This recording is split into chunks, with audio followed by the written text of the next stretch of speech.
नमस्कार, आप देख रहे हैं सी न्यूज भारत और मैं हूं आपके साथ ज्योति अरोड़ा। वक्त हो गया है न्यूज बुलेटिन का, जिसमें हम जानेंगे कि आगरा में बाजार क्यों रहे बंद, देवरिया में प्रत्याशी ने क्या की अपील और मध्य प्रदेश में जनता किस बात से है आक्रोशित। इन सभी खबरों को जानेंगे विस्तार से, तो आइए नजर डालते हैं इस वक्त की बड़ी खबरों पे। आगरा जनपद में 2 दिन के लॉकडाउन के दौरान बाजार पूरी तरह से बंद रहे और जरूरी सामान और मेडिकल की दुकानें खुली रही। वहीं पुलिस ने चेकिंग अभियान चलाया और वाहन को रोककर गाड़ी के कागजात चेक किए और बेवजह घर से निकलने वाले लोगों के चालान भी काटे गए। आगरा से सी न्यूज संवाददाता कृष्णकांत अग्रवाल की रिपोर्ट। उत्तर प्रदेश का देवरिया जनपद, जहां त्रिस्तरीय पंचायत चुनाव को लेकर सभी प्रत्याशियों ने अपनी अपनी ताकत झोंक दी है। ऐसे में प्रत्याशी लगातार गांव में जाकर अपने पक्ष में मतदान करने की जनता से अपील कर रहे हैं। वहीं वार्ड नंबर 9 देसही देवरिया आंशिक बैतालपुर से सहवा के पूर्व विधायक स्वर्गीय नंदकिशोर सिंह के पुत्र जिला पंचायत सदस्य प्रत्याशी अनिल कुमार सिंह जनता के बीच जाकर अपने पक्ष में मतदान करने की अपील करते नजर आ रहे हैं। देखिए, रुझान तो बहुत अच्छा मिल रहा है, पहले पे चल रहे हैं हम, क्योंकि हमने सेवा करना हम जानते हैं। हमारा पूरा परिवार सेवा के नाम से ही जाना जाता है। सबसे ज़्यादा हम लोग अहमियत गरीबों को देते हैं, निम्न वर्ग के लोगों को देते हैं, मध्यम वर्ग के लोगों को देते हैं। यही वजह है कि समाज में और इस क्षेत्र में सबसे पहले पे हम गिने जा रहे हैं। अकेले चलता हूँ, अपने आप में जिधर जाता हूँ भीड़ इकट्ठा हो जाती है। मैं लेके नहीं जाता हूँ किसी को, ना पैसे पे किसी के लेके जाता हूँ, ना कहीं भी। ये छोटा सा पद है, हम लोग सेवा करना जानते हैं और हमारी सोच है कि हम इस पद पर आए और इस पद के माध्यम से अच्छे तरीके से सेवा करें। किन मुद्दों को लेकर आप चुनाव लड़ रहे हैं? मुद्दा यही है कि हमारे क्षेत्र में तो सबसे पहले इस क्षेत्र से कोई चुन के नहीं जाता है, बाहर से चुन के जाते हैं हमेशा, कभी भी।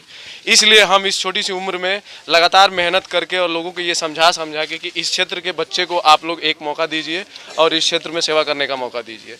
जैसे कि जितनी भी योजनाएं हैं, लोग बाहर के जीतते हैं और बाहर ही लेके चले जाते हैं, क्षेत्र में कुछ नहीं करते हैं। उन लोगों का चेहरा नहीं लोग देख पाता है। मैं एक ऐसा इंसान हूँ जो पिछले साल लॉकडाउन हुए थे, तो लॉकडाउन में मैं लगातार मेहनत करके परमिशन कर करके हर एक गांव में जा करके मैंने गरीबों के बीच में राशन बांटे थे, मास्क बांटे थे, सैनिटाइजर बांटे थे।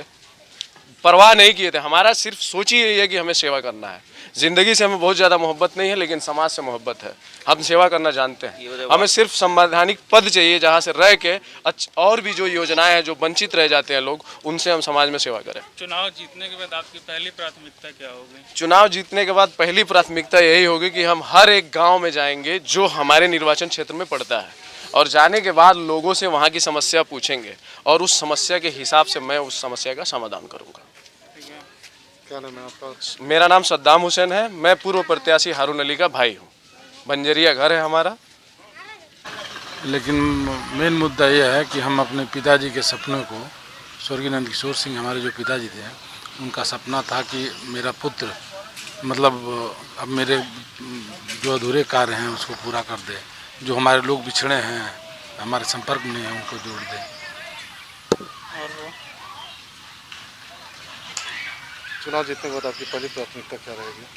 पहली प्राथमिकता ये रहेगी कि हर गांव को मैं सुसज्जित कर दूं, जहां तक भी अपने मत से हटकर भी दूसरे मदों से जो है पैसा लेकर, अन्य विभागों से पैसा लेकर हर एक सर गाँव को छोड़ दूं। मेरा मेन मुद्दा यही है कि दुराची नाले पर फुट ब्रिज बनवाने का, मतलब पैदल आ जा सके। 2 गांव की दूरी जो है चूल्हा को पड़िया पारो से जोड़ देने वाली है रोड।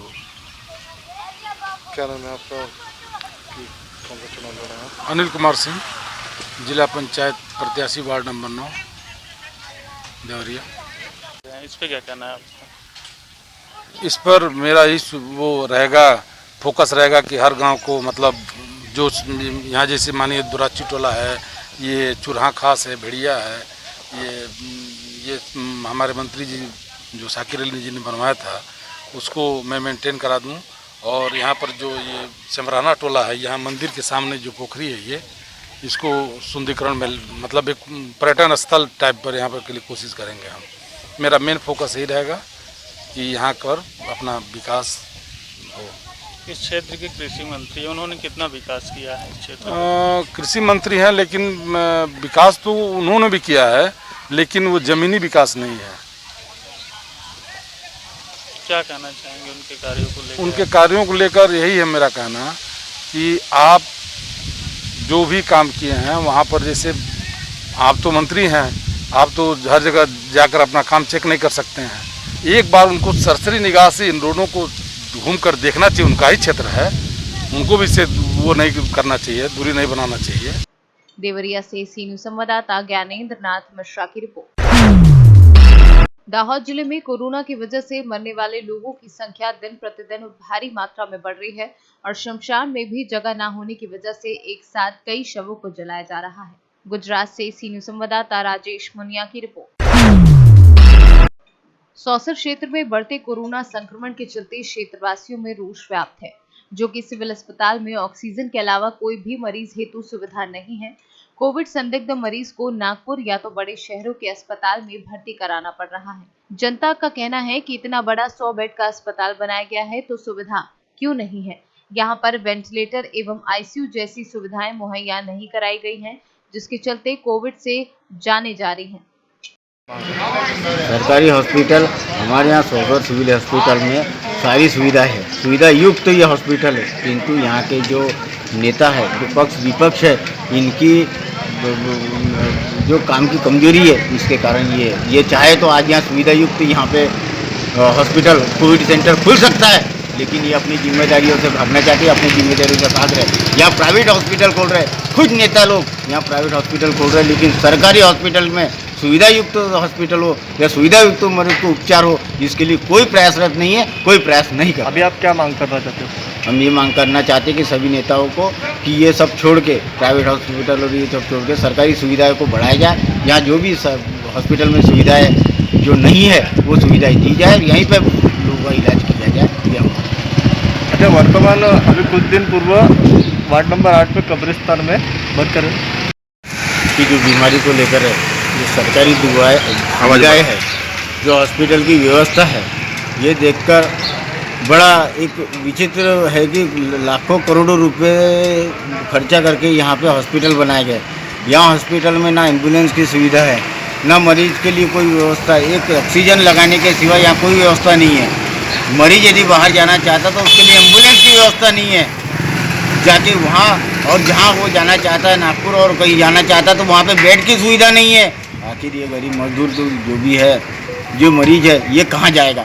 पैसे तो लाखों रुपए, 5 लाख 10 लाख 20 लाख, जिसके पास में पैसा है वो उसका इलाज कहीं ना कहीं वो इलाज की सुविधा प्राप्त कर रहा है। जिसके पास में पैसा नहीं है उसके इलाज का क्या? आप क्या चाहते हैं? उसको हम ये चाहते हैं कि सरकारी या प्राइवेट जो भी दवाखाने हैं, क्या सड़क बनाने के लिए गरीब मजदूरों के, किसानों की भूमि का अधिग्रहण नहीं होता? क्या इतनी कोविड जैसी महामारी, ये महामारी का रूप ले चुकी है, क्या इस महामारी में सरकारी हॉस्पिटल जो है उसी तरह प्राइवेट हॉस्पिटल को क्या? अभी वर्तमान मांग क्या आपकी? वर्तमान है कि जितने भी प्राइवेट हॉस्पिटल है इसके ऊपर अधिग्रहण किया जाए और सरकार इसका संचालन करे, और जो भी प्रधानमंत्री योजना है अपने आयुष्मान योजना, ये लागू करके हर गरीबों को इसका इलाज की सुविधा दी जाए, ये हमारी मांग है। क्या नाम लिखते हैं? पंकज ठाकरे, सामाजिक कार्यकर्ता सौर। कोरोना संक्रमण की आपदा की घड़ी में आज आप विधायक निधि से क्या सौगात देने जा रहे हो क्षेत्रवासियों को? हमारे यहाँ कोरोना संक्रमण के कारण बहुत सारे साथियों की मृत्यु हुई है, बहुत सारे लोग हमारे बीच नहीं रहे। इस महामारी और इस संक्रमण के चलते बहुत सारी असुविधाएं हैं। अस्पताल में वेंटिलेटर नहीं, ऑक्सीजन नहीं, दवाई नहीं, इंजेक्शन नहीं, यहाँ तक आवागमन के लिए संसाधन के लिए एम्बुलेंस भी नहीं है। पर हमने एक सोचा है कि आने वाले समय में कोरोना जो है वो फिर से तीसरा लेयर इसका आने की संभावना है और जो खतरनाक भी हो सकता है। हम सोच रहे हैं कि कुआं खोद, प्यास लगने के पहले हम कुआं खोद के रखें तो ज़्यादा अच्छा है। आज इस घड़ी में नगर पालिका के अध्यक्ष, हमारे तमाम पार्षदगण, हमारे तमाम कांग्रेस के नेतागण, इनकी एक ऐसी राय पड़ी कि आप यहाँ पर एक नगर पालिका को एक लग्जरी एम्बुलेंस, जो 300 किलोमीटर भी अगर मरीज सोकर भोपाल भी जाए तो वो आराम से रिलैक्स करते हुए, एसी बनी हुई है, पूरा एयर कंडीशन है, वो सुविधा युक्त है पूरी, जिसमें वेंटिलेटर, ऑक्सीजन, सारे इक्विपमेंट लगे हुए हैं। तो वो ऐसी हम लोग चाह रहे हैं कि इस प्रकार की एक एम्बुलेंस नगर पालिका में होनी चाहिए, ताकि मरीज को यहाँ से नागपुर जाना पड़ता है, किसी को छिंदवाड़ा रेफ़र करना पड़ता है, किसी को यहाँ गवर्नमेंट के हॉस्पिटल में रेफ़र करना पड़ता है। बहुत सारे केसेस आ रहे हैं, तो हमने निर्णय लिया है बहुत सारे हमारे विधायक साथियों ने छिंदवाड़ा जिले के ये निर्णय लिया है कि हम एक एम्बुलेंस जो है नगर पालिका में प्रदाय करने जा रहे हैं, जिसकी कीमत 19-20 लाख रुपए करीब है और वो बहुत जल्दी शीघ्र आ जाएगी। इस सिलसिले में आज हम लोगों ने सबने मिलकर चर्चा की और हम चाहते हैं कि हमारे क्षेत्र के मतदाताओं का, हमारे क्षेत्र के भाई बहनों का जीवन सुरक्षित रहे और कोरोना जैसी महामारी में हम सबको मिलकर लड़ना है, चाहे वो किसी भी दल के लोग हों, हम सबको साथ में आकर कोरोना से लड़ना है। बस यही मैं आप लोगों को सबको समझाइश देता हूँ और सब लोगों से निवेदन करता हूँ। जी धन्यवाद। सौसर से सीनू संवाददाता संजय कामड़े की रिपोर्ट। जनपद बहराइच के थाना हुजूरपुर पुरैनी बाजार में हुजूरपुर कैसरगंज मेन रोड पर ही राम धीरज पान की दुकान है, जहां पर धड़ल्ले से बेचा जाता है नशेड़ी चिप्पड़ गांजा। लेकिन सवाल ये उठता है कि पुरैनी बाजार मुख्य मार्ग से दिन में कई बार आला अधिकारियों का आना जाना बना रहता है। पुलिस चौकी भी बनाई गई है, लेकिन किसी भी अधिकारी की नजर नहीं पड़ती या फिर नजर फेरना नहीं चाहते। आखिर किसकी शह पर चल रहा है अवैध मादक पदार्थ का धंधा? बहराइच से सीनू संवाददाता प्रेम तिवारी की रिपोर्ट। कोरोना टीकाकरण को गति देने एवं AESJE चौपाल को लेकर सूचना एवं प्रौद्योगिकी केंद्र मधुबन के सभागार में सोशल डिस्टेंसिंग का पालन करते हुए वीडियो कुमारी सविता सिन्हा की अध्यक्षता में एक समीक्षात्मक बैठक की गई। बैठक में प्रखंड के सभी अधिकारी, स्वास्थ्य विभाग के अधिकारी, अंचलाधिकारी, जनप्रतिनिधि, जीविका विकास मित्र, कचहरी सचिव आदि शामिल थे। बैठक में बीडीओ ने पिछले कोरोना वायरस वैक्सीन के टीकाकरण की समीक्षा कर संबंधित अधिकारियों को टीकाकरण में गति लाने के लिए कई दिशा निर्देश दिए। उन्होंने बताया कि बढ़ते कोरोना संक्रमण पर काबू पाने के लिए 45 वर्ष से अधिक उम्र के सभी व्यक्तियों को कोविड-19 की वैक्सीन टीकाकरण कराना सुनिश्चित करें तथा लक्ष्य को हर हाल में पूरा करें। मधुबन से सीनू संवाददाता अजय मिश्रा की रिपोर्ट। खरगोन जिला कलेक्टर स्वामी विवेकानंद सभागृह में रविवार को संकट प्रबंधन समिति की बैठक आयोजित हुई, जिसमें कोरोना महामारी के बढ़ते आंकड़ों को देखते हुए लॉकडाउन को 1 हफ्ते के लिए और आगे बढ़ाने का निर्णय लिया गया। इस दौरान विधायक रवि जोशी ने बताया कि महामारी को देखते हुए लॉकडाउन में सख्ती बरतेंगे, जिससे आने वाली विकट परिस्थितियों से बचा जा सके। ये क्या निर्णय हुआ आज क्राइसिस कमेटी की बैठक में निर्णय हुआ कि 1 सप्ताह के लॉकडाउन को बढ़ाया गया है। लॉकडाउन में और विचार विमर्श चर्चा ये हुई कि और लॉकडाउन सख्त हो ताकि हम बीमारी को रोक सकें, मरीज बढ़ने से रोक सकें।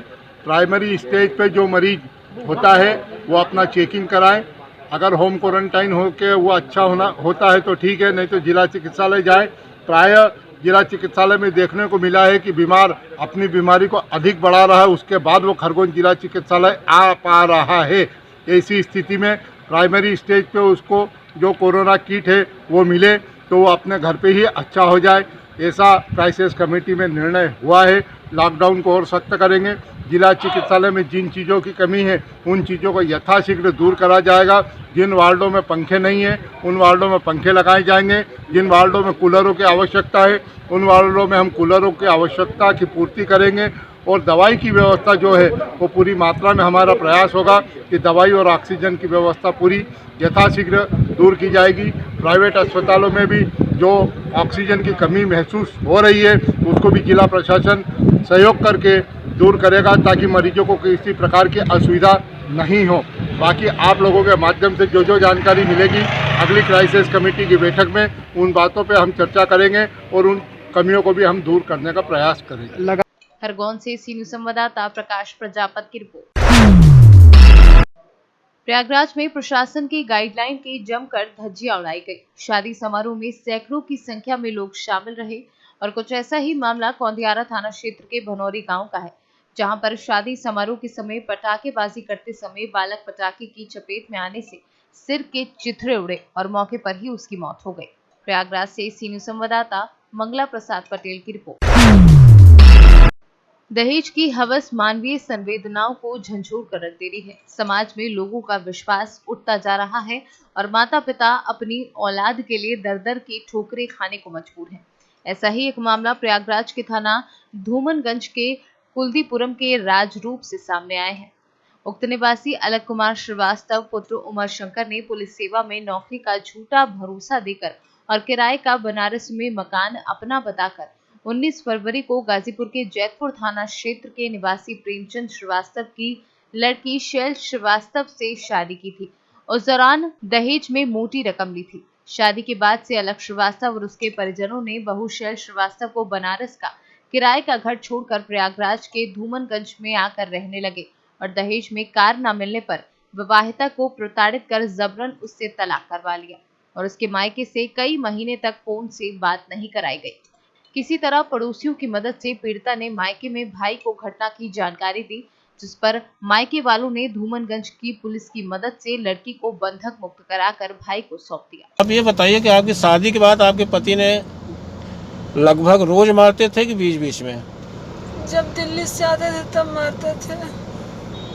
खाना पीना ठीक से देते थे या नहीं? नहीं मिलता था। और पहली वाली जो शादी हुई थी उसके बाद जो है किसी और महिलाओं से आपके अलावा कोई उससे संबंध की जानकारी है आपकी? नहीं। नहीं है? नहीं। कितने दिन हो गया शादी के आपके? 3 साल। 3 साल हो गया। अपना नाम बताइए कुछ? शैल श्रीवास्तव। अच्छा, आपकी जिसके साथ शादी हुई थी उनका क्या नाम है? अलख कुमार। अच्छा अच्छा, शादी आपकी कहाँ पे हुई थी? सुंदरपुर लॉन से हुआ था। ये कहाँ पे है? वाराणसी में। वाराणसी। इसमें मौजूदा कहाँ पे रह रहे हैं आप लोग? प्रयागराज में। प्रयागराज में कहाँ पे? कालिंदीपुरम में, राजरूपपुर। तो आपके तलाक कितने दिन हो गया? 6 महीना हो गया। उसके बावजूद भी आपको रखा है? हाँ। तलाक आप अपनी मर्जी से लिया, जबरदस्ती कराया उसने? जबरदस्ती। प्रयागराज से सी न्यूज संवाददाता मंगला प्रसाद पटेल की रिपोर्ट। फिलहाल के लिए न्यूज बुलेटिन में बस इतना ही। देश दुनिया की तमाम बड़ी खबरों के लिए आप देखते रहिए सी न्यूज भारत।